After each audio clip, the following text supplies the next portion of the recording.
Ijebu-Ode from Ijebu-Ode Comprehensive High School.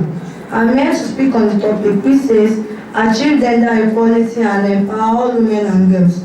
The topic before me is more or less a contemporary and a controversial issue of interest.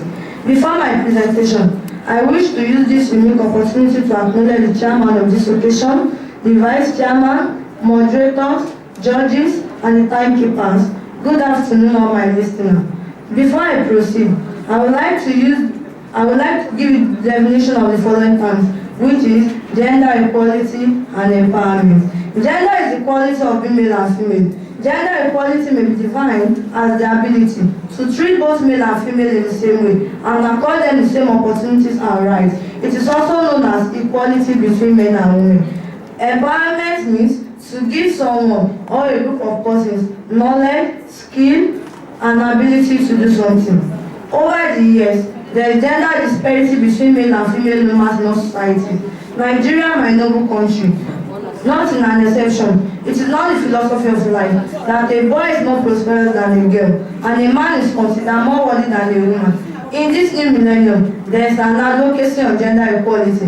Naturally, no one has the power to be born a boy or a girl, but only divine, in his capacity, has the supreme authority over such decision. The topic has widened my knowledge to the level of promoting the work of our Creator, who in his authority projected various responsibilities to all his creatures, being on land, underneath, and in air. He also made himself supreme in all aspects of life, and to emphasize on his metaphysical power, he reduces mediocre ideology with epistemology, where learning metamorphoses into scientific and natural phenomena. Recently, when the United Nations focused attention on various ways of disparity between boys and girls, the socio-cultural, educational, political, economic, and technological improvements become the order of the day because every human being has the access to the endowment which God has really given to them with other essential benefits. Before years 2000, the disparity was an eyesore whereby women were relegated to the dust and their recognition in society was more or less the servant of no and the liberties which is now pronounced on them were cut off sin. The male children in any family, before the Millennium Development Goals, MDGs, were treated as kings on earth. They have the opportunity to attend expensive school, which is known as quantitative education, while their female counterparts were made to enjoy formal training, that is, home management and training. I think that women are emotionally stable than men because men are actually faced with the responsibility of making the home conducive and comfortable for dwellers.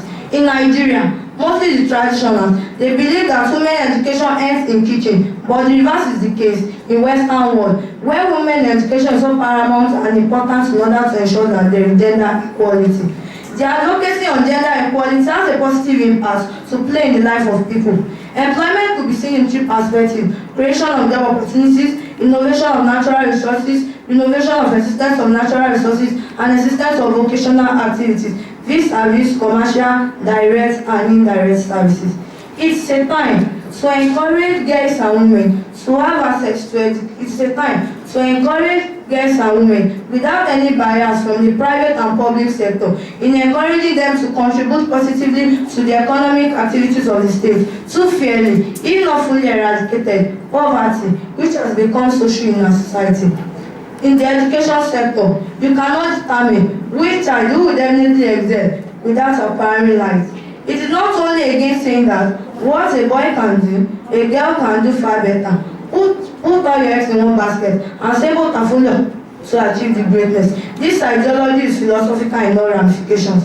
Nowadays, there are female doctors, lawyers, engineers, and in all walks of life. Henceforth, it is very advantageous to permit girls and women to have access to education, and that is the only legacy for the nation building.